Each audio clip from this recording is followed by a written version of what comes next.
través de la historia, las mujeres han sido discriminadas en la mayoría de ámbitos de la vida familiar, social, económica, política, etc.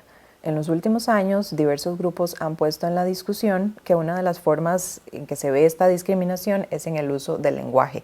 Hoy vamos a conversar con la doctora Ana María Hernández Barrante sobre este tema, de parte de la Universidad Estatal a Distancia y la Cátedra de Gestión Secretarial de la Oficina. Les damos la más cordial bienvenida a la asignatura Comunicación Administrativa 3.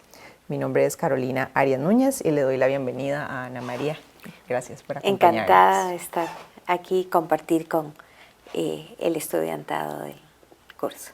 Gracias, Ana María. Entonces, bueno, para contarles un poco sobre Ana María, primero, ella es doctora en Educación con énfasis en Mediación Pedagógica por la Universidad de La Salle.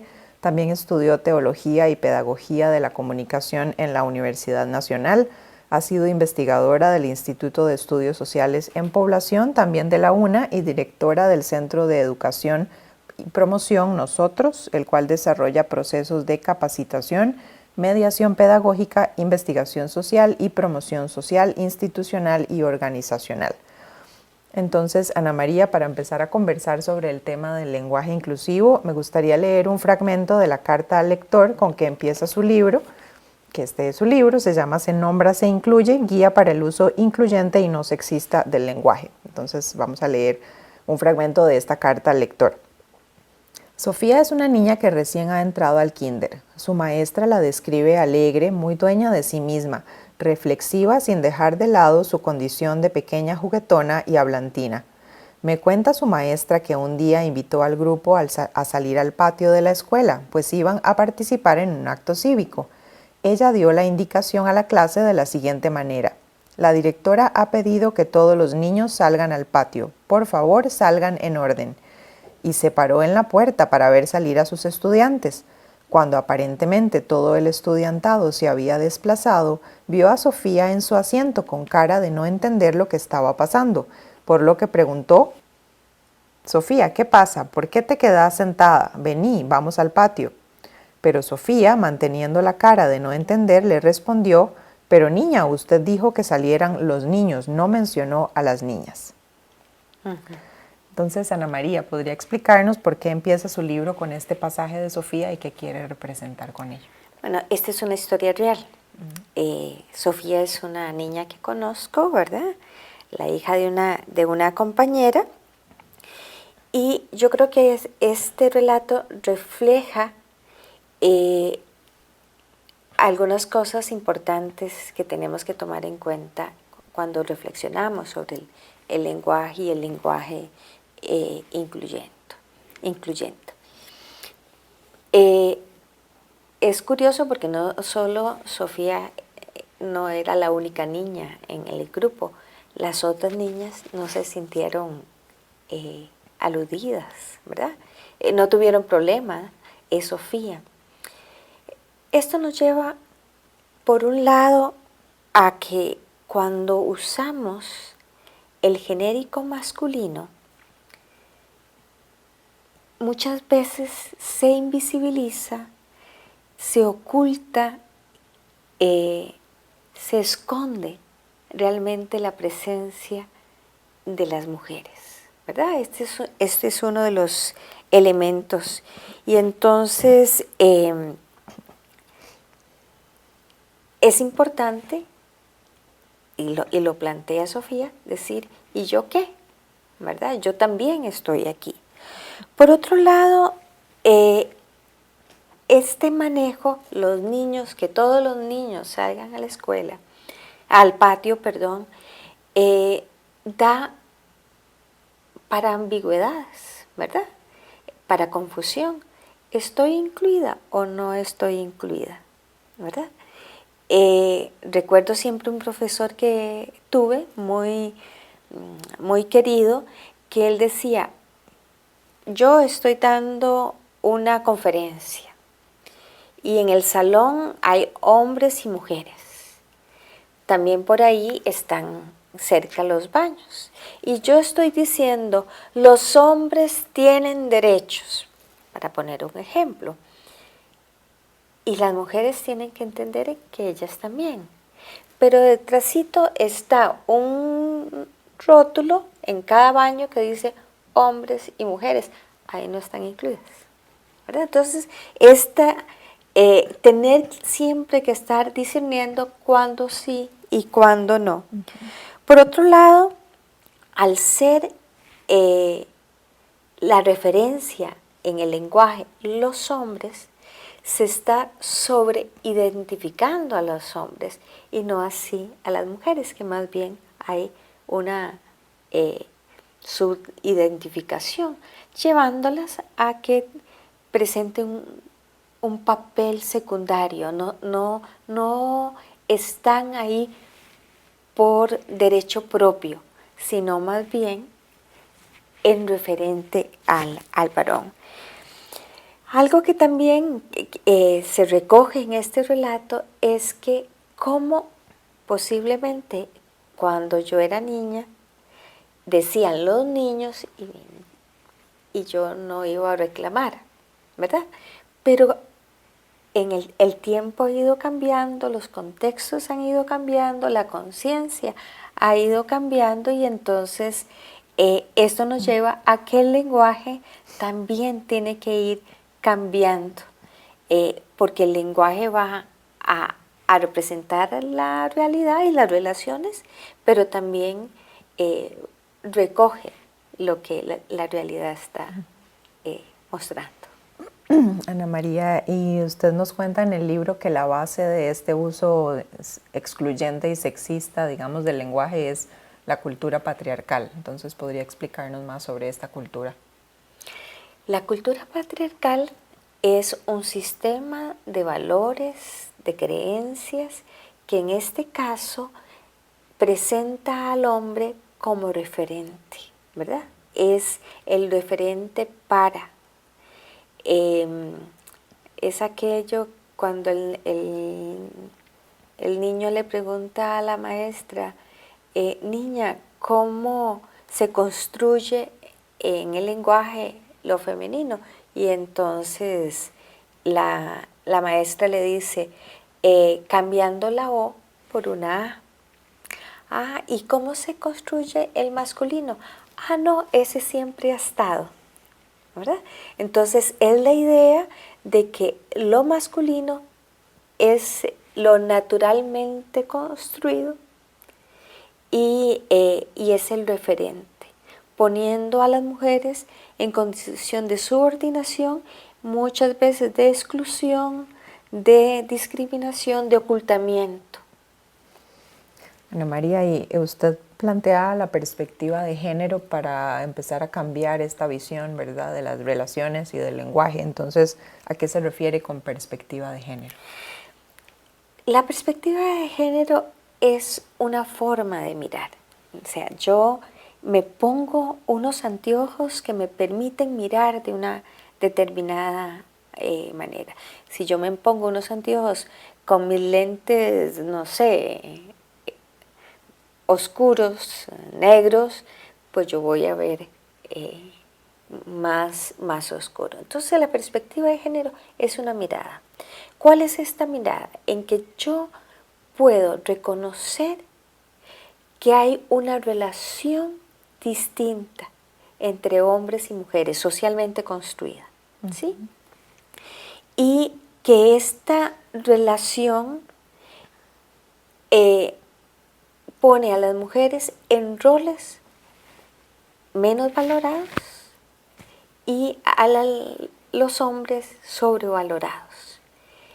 Me permite ver cómo esto se ha ido construyendo socialmente en perjuicio normalmente de las mujeres y pone al hombre con el control, ¿verdad?, que termina también poniendo a las mujeres en condición de subordinación, de opresión y demás. Ana María, entonces, ¿sexo y género no son lo mismo? No son lo mismo, ¿verdad? Cuando hablamos de sexo, estamos hablando de nuestras características físicas. Las mujeres tenemos ciertas características distintas a los hombres, físicas, ¿verdad? Que no se pueden cambiar naturalmente. Puede haber intervención quirúrgica, por ejemplo, o demás, pero ese es el sexo, nuestras características físicas. El género es la construcción social que se hace a partir de nuestro sexo. Entonces, por ejemplo, se dice que las mujeres somos las que tenemos a cargo la crianza y el cuidado de los hijos y las hijas, ¿verdad? Que las mujeres somos sumisas, que las mujeres somos dulces, que las mujeres somos más lloronas, ¿verdad? Y por su parte que los hombres son valientes, atrevidos. Se le da características que no son naturales, pero que se han ido construyendo socialmente a través del tiempo. Este es el género. Entonces, cuando tenemos claro esto, lo que se ha dado y se ha asumido, ¿verdad?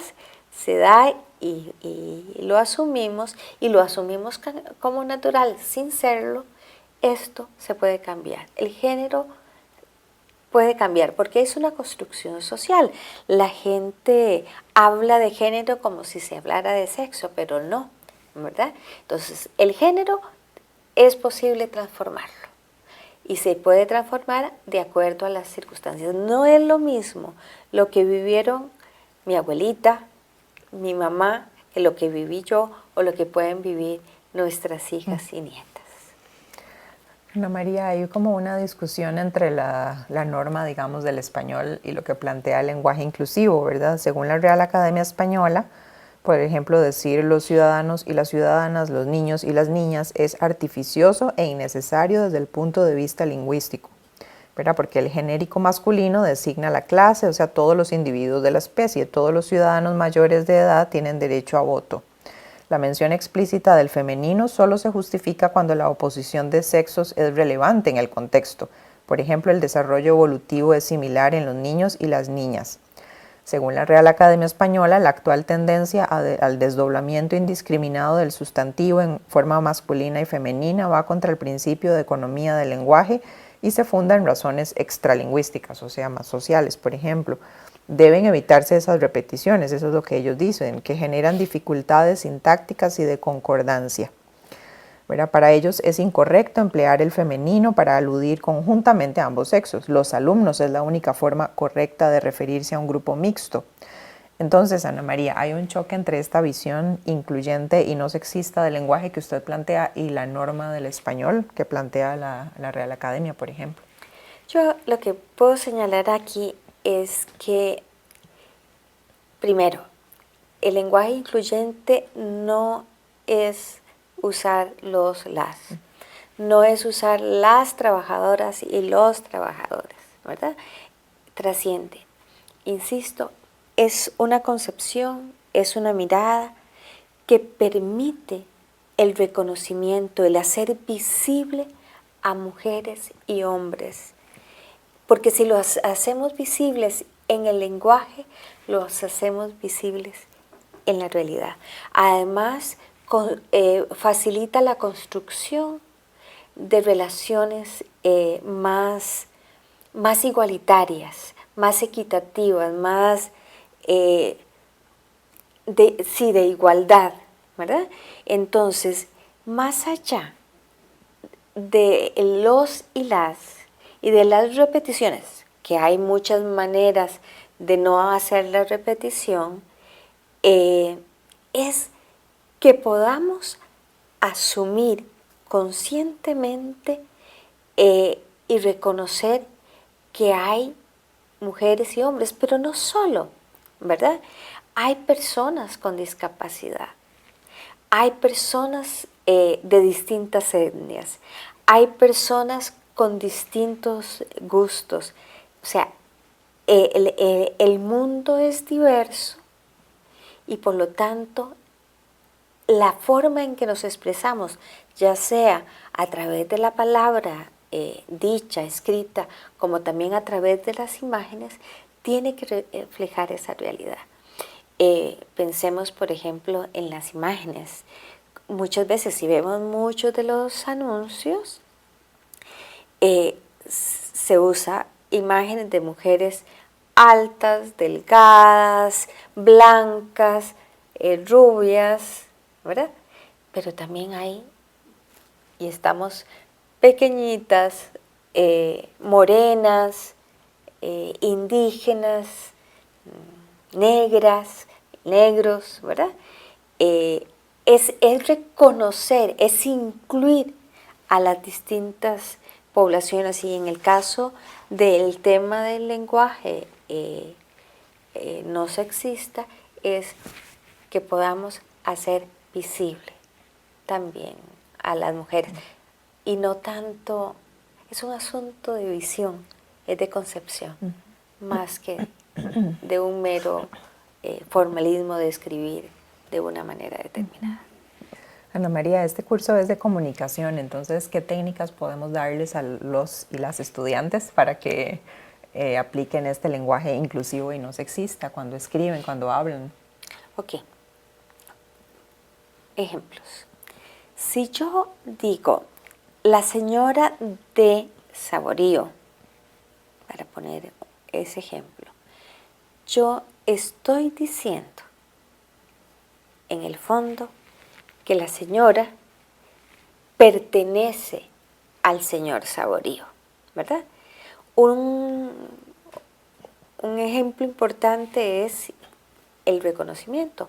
Ella es Carmen Alfaro, para poner, y no la señora de Saborío. Si, por ejemplo, también usamos las profesiones siempre en masculino, el médico, el abogado, el profesor, etcétera, estamos diciendo que estas profesiones son masculinas. Y esto tiene dos consecuencias, o tres. Una es que las mujeres no nos vamos a sentir como que eso es para mí, ¿verdad? Pongamos el ejemplo de la carrera. Siempre se habla de las secretarias, y entonces muchos hombres sienten que esa no es una profesión para ellos, porque es una profesión que desde el lenguaje está planteada para mujeres. Entonces no los invita, aunque a algunos les gustaría. Por otro lado, la sociedad misma asume que eso es así. Y en los trabajos, por ejemplo, en los anuncios de trabajo, cuando se está pidiendo, se pone un anuncio y se dice, se busca médico, se busca secretaria, está planteando que son el médico un hombre y que la secretaria una mujer. Entonces, siempre poder hacer presente a las mujeres y a los hombres en general, dando la oportunidad. Yo he trabajado en investigación sobre participación política de las mujeres. Y realmente, ¿cómo les ha costado a las mujeres, por un lado, sentir que la política es un espacio también para ellas? ¿Cómo también en su contexto, los hombres, he hecho trabajo con mujeres municipalistas, a los hombres del consejo les cuesta entender que tienen compañeras y sufren una gran violencia. Además, sienten que están haciendo una concesión, ¿verdad? Y si se falla, se cobra una factura muy grande. ¿Por qué? Porque la política, se habla de los políticos y no se incluye a las mujeres. Por poner unos cuantos ejemplos, Y en el libro podemos encontrar una guía, ¿verdad? En este sentido. Bueno, hasta aquí hemos repasado conceptos muy importantes sobre el uso inclusivo y no sexista del lenguaje. Entonces, muchas gracias a Ana María por acompañarnos y ayudarnos a entender este tema tan importante de la comunicación moderna. No, un gusto fundamentalmente es recoger la idea de que el lenguaje tiene poder, las palabras tienen poder. Con las palabras visibilizamos u ocultamos, pero que el lenguaje es una construcción social que también puede ser transformado y tenemos que irlo transformando, porque transformarlo implica transformar las relaciones que establecemos entre hombres y mujeres. Si tenemos un lenguaje que incluye, un lenguaje que permite esa relación equitativa e igualitaria, entonces tendremos una mejor sociedad. Nada está escrito en piedra, podemos transformarlo. Bien, le invito a no limitarse a la información recibida en esta videotutoría, indague más e incursione en el vasto mundo de la comunicación. Si quiere más información de la carrera, visítenos en www.uned.ac.cr/ECSH. Escríbanos a gestionsecretarial@uned.ac.cr o llámenos al 2527 2490 2527 2334.